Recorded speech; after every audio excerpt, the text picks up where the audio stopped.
Hello and congrats! You have made it to the end of your herbal extraction journey. We are in the processing phase, and so whether you have had your maceration sitting on your counter for the last 2 to 4 weeks and you've been shaking them and putting intentions into them every single day, or maybe you've been gifted an herbal product such as fire cider or an herbal oiling from a friend who's excited to introduce you into this world, and you're just not quite sure where to go next.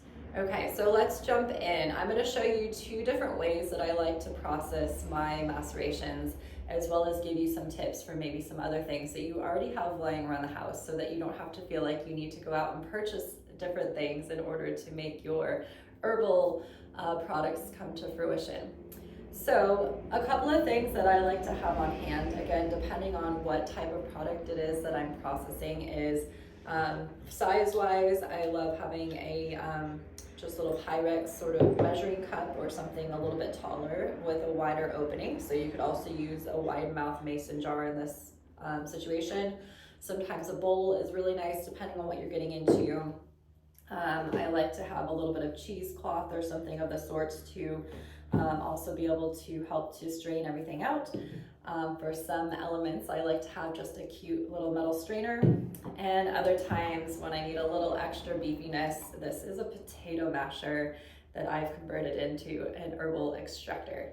So just a few things you can have on hand. Again, you can take this and then discover what you already have in your own kitchen and go from there.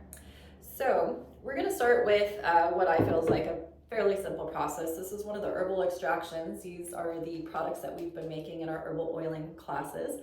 And so for any of you coming to the end of your 2 to 4 weeks with yours on your counter, or anyone that's been a recipient of somebody that's been through my herbal oiling classes, this one's for you. And so the easiest way, especially with the size, is again, I'm going to start with the Pyrex cup and just my little everyday strainer.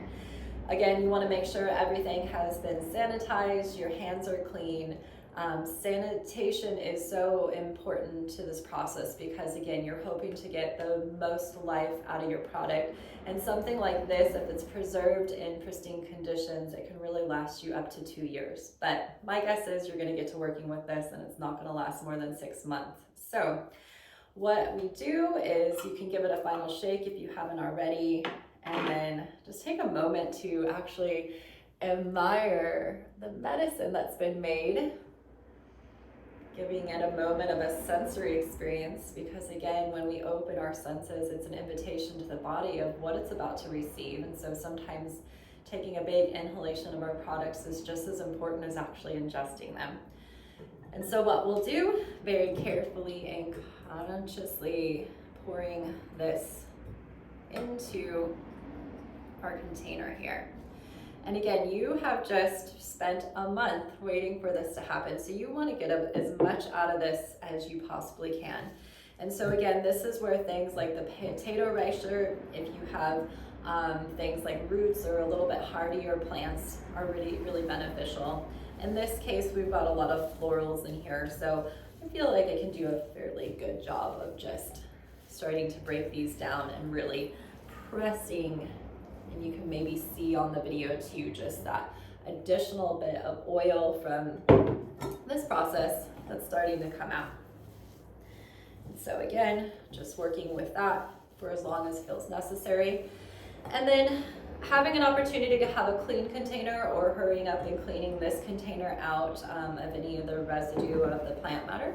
And then, of course, pouring your herbal element back into the container that you're using that is also sanitized and labeled, because again, as much as we think we're going to remember something that we made 6 months ago, chances are you're going to end up throwing product away if you don't get those things labeled, because you're going to forget. It's just inevitable.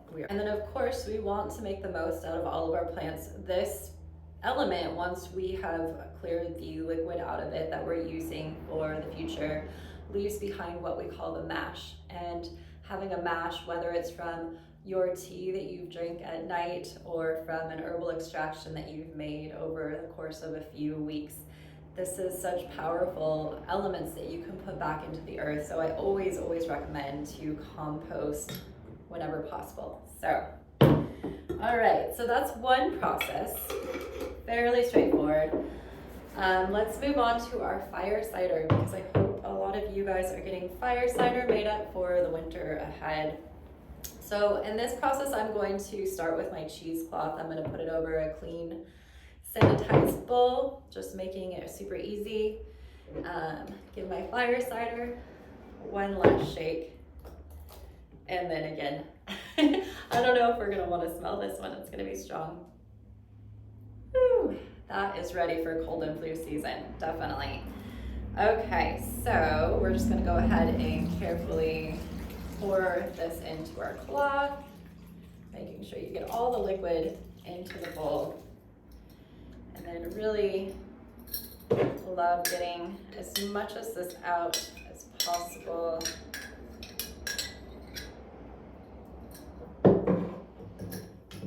It's gonna clear your sinuses before you even take it. Again, this is so much a part of the sensory experience. We're just gonna fold these sides up and then just start to organically let the fire cider make its way from the mash, from the plant extracts into your reservoir, giving this a good squeeze. Again, if we had a smaller container, or if we really wanted to press all of the liquid out of this, we could section by section start to use our potato, what were we calling that? Our herbal masher. So again, we're going to ensure that we've gotten every last drop out of this very potent herbal extraction, setting our mash off to the side to be added to our compost pile. And what we are left with is a very potent herbal extraction. This will be great for the winters ahead or before traveling, just to give our immunity a huge boost. And so I hope that whatever you are creating in your kitchen, that this brings a little bit of simplicity into the nature of how we can begin to integrate this ancient wisdom into our everyday world. So thank you all for joining me. Look forward to seeing you next time.